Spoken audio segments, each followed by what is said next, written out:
اللہ وبرکاتہ بسم اللہ والصلاة والسلام علی رسول اللہ اما بعد فاعوذ باللہ من الشیطان الرجیم مثلهم كمثل الذي استوقد نارا فلما اضاءت ما حوله ذهب الله بنورهم وتركهم في ظلمات لا يبصرون۔ جیسا کہ ہم منافقین کا تذکرہ کر رہے تھے تو اللہ تعالیٰ نے ان کی مثال بیان فرمائی ہے۔ اللہ کہتے ہیں ان کی مثال اس شخص کی مثال کی طرح ہے جس نے آگ کو جلایا، پھر جب آگ روشن ہوئی تو آگ کے جو ارد گرد اشیاء تھی اس آگ کی روشنی کی وجہ سے وہ بھی روشن ہو گئی، تو پھر اللہ ان کے نور کو، ان کی روشنی کو لے گیا اور ان کو اندھیروں میں چھوڑ گیا، لا یبصرون، جو نہیں دیکھ سکتے۔ اب اللہ تعالیٰ نے یہ مثال اس لیے بیان کی کہ جو عبداللہ بن مسعود صحابی ہیں اور دیگر صحابہ نے اس کا یہ مفہوم اخذ کیا ہے کہ اس وقت جو منافقین تھے، جو نبی کریم صلی اللہ علیہ وسلم جب مدینہ میں آئے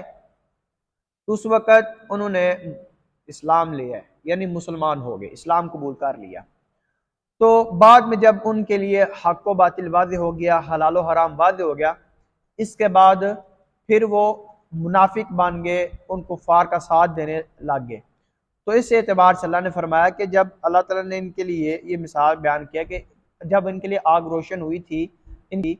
اسلام نے ہدایت ان کے لیے واضح ہو چکی تھی، لیکن انہوں نے قبول نہیں کیا، پھر منافقت کی طرف گئے، کفار کا ساتھ دینے گئے، تو اللہ کہتے ہیں ان کو پھر اندھیروں میں چھوڑ دیا۔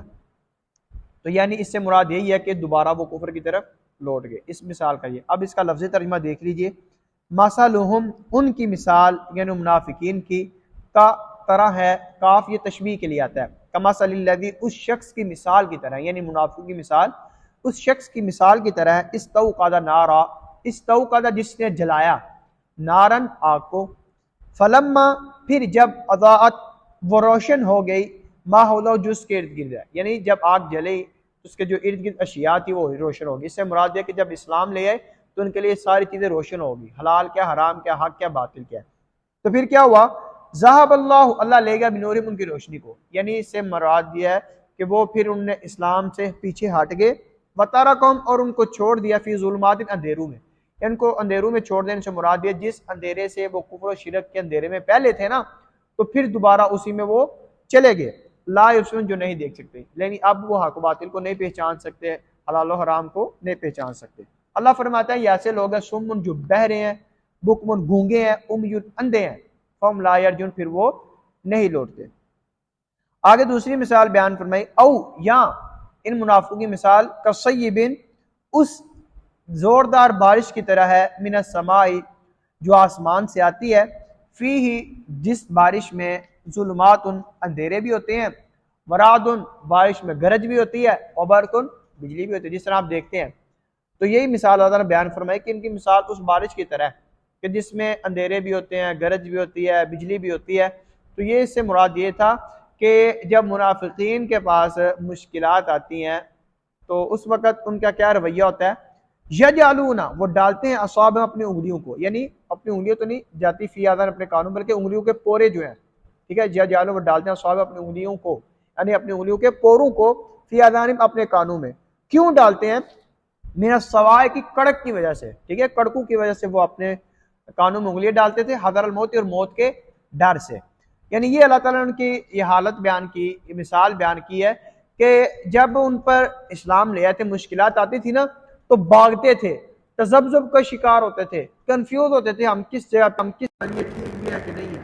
تو یعنی اس بارش کی طرح مثال دیکھی، جس طرح بارش میں انسان ایک پریشان ہو جاتا ہے نا، کبھی بجلی سے ڈرتا ہے، کبھی کڑک سے ڈرتا ہے، تو کبھی موت کے ڈر سے، کبھی قانون میں انگلیاں ڈالتا ہے، کیا کیا کرتا ہے۔ فرمایا یہ منافقین کی مثال بھی اس طرح ہے، یہ مشکلات پر صبر نہیں کرتے، بلکہ ان کے یہ رویہ ہو جاتا ہے جس وقت بارش آتی ہے، جو انسان کا رویہ ہوتا ہے نا، تو منافقین کا ہمیشہ کا رویہ یہ ہے، یہ تکالیف پر، مسائل پر صبر نہیں کرتے، بلکہ ان کی یہ ان کا بہیو ہوتا ہے۔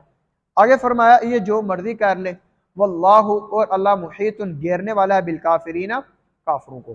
یہ اللہ تعالیٰ نے ان کی مثال بیان کیا کہ جو مرضی تم نے کرنا کر لو، تم اسلام کو چھوڑ رہے ہو، منافق بن رہے ہو، لیکن آخر کار تو اللہ کے پاس آنا، اللہ تعالیٰ نے سب کو گھیرنا ہی گھیرنا، جمع کرنا ہی کرنا ہے۔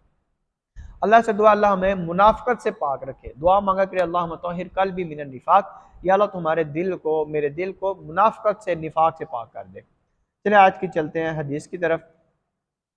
تو جس ورڈ کا ترجمہ نہ کرے وہ آپ پوچھ بھی سکتے ہیں۔ آج کی حدیث کی طرف چلتے ہیں۔ آج کی حدیث کا ٹائٹل ہے مؤذن کی اذان سن کر جواب دینا۔ حضرت عبداللہ بن عمر بن العاص بیان کرتے ہیں کہ اللہ کے رسول صلی اللہ علیہ وسلم نے فرمایا اذا سمعتم المؤذن فقولوا مثل ما يقول، جب بھی تم مؤذن کے الفاظ سنو، اذان کو سنو، تو تم بھی وہی الفاظ کہو جو مؤذن کہہ رہا ہے، سیم وہی الفاظ۔ آگے فرمایا ثم صلوا علیہ، پھر تم مجھ پر درود بھیجو۔ اب جب بھی مؤذن اذان دے گا، جب بھی آپ اذان سنیں تو جیسے مؤذن جو الفاظ کہتے ہیں اللہ اکبر کہتے ہیں آپ بھی وہی کہیں، اشہد ان لا الہ کہتے ہیں وہ بھی، اشہد ان محمد رسول آپ بھی وہی کہیں۔ لیکن جب حی علی الصلاۃ حی علی الفلاح کہے گا مؤذن، اس وقت آپ نے حی علی الصلاۃ حی علی الفلاح نہیں کہنا، بلکہ آپ نے اس کی جگہ لا حول ولا قوت الا باللہ پڑھنا، ٹھیک ہے؟ حی علی الصلاۃ کی جگہ بھی اور حی علی الفلاح کی جگہ بھی۔ اسی طرح پھر آگے مکمل اذان کا جواب دے کر پھر درود ابراہیمی ہے جو